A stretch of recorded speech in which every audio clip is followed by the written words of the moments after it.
And most of the members at Railbirds are the beginner to intermediate level of play. And I've been asking the pros that I've been interviewing a series of questions to help them improve their games. And my question to you would be, what are the different approaches beginning players should take between playing a tournament and a cash game?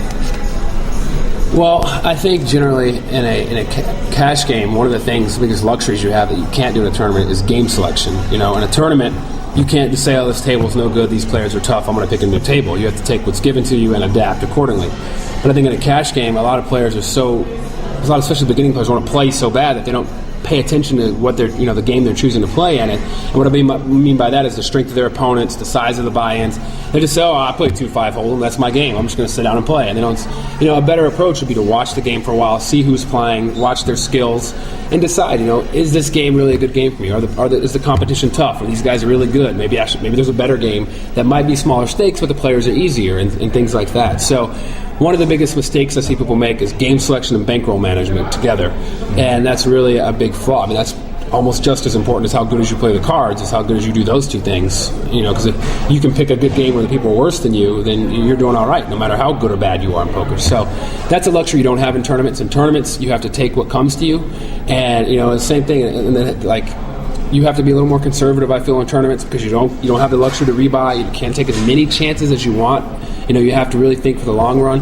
Whereas in a cash game, the long run is overall. So if you make a risk that you think is a profitable play 9 out of 10 times, and you can do it a lot because if you bust, you can rebuy because you should be playing within your bankroll, then by all means make that play. But sometimes in a tournament, just because you may not have, for example, right now the World Series of Poker main event is going on.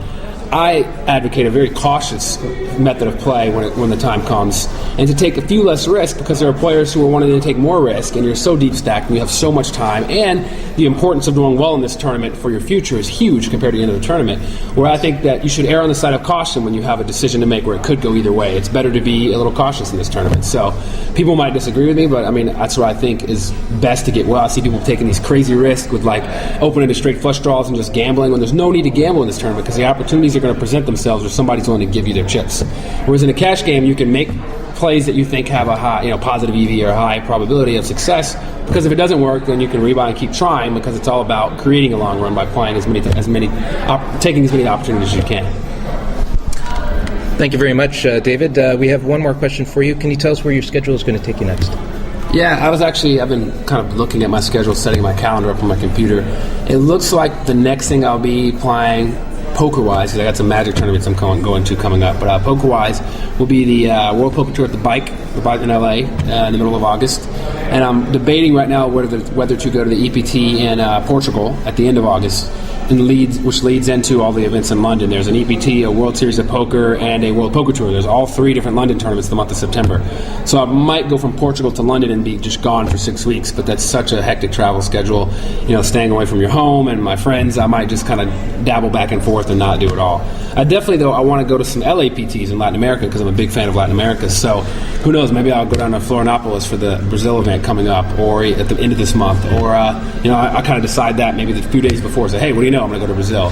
And they just announced PokerStars announced the finale for the LAPT is going to be in, I think, Argentina in September, and it overlaps the World Series of Poker main event in Europe. But who knows? I mean, I really like Latin America, and I'd rather be in Argentina than London, so maybe I'll just head on down to that tournament instead. Awesome. Well, thank you very much, David, again for joining us. Thank you. And better luck in your next heads-up game. Maybe we get a rematch. Take care.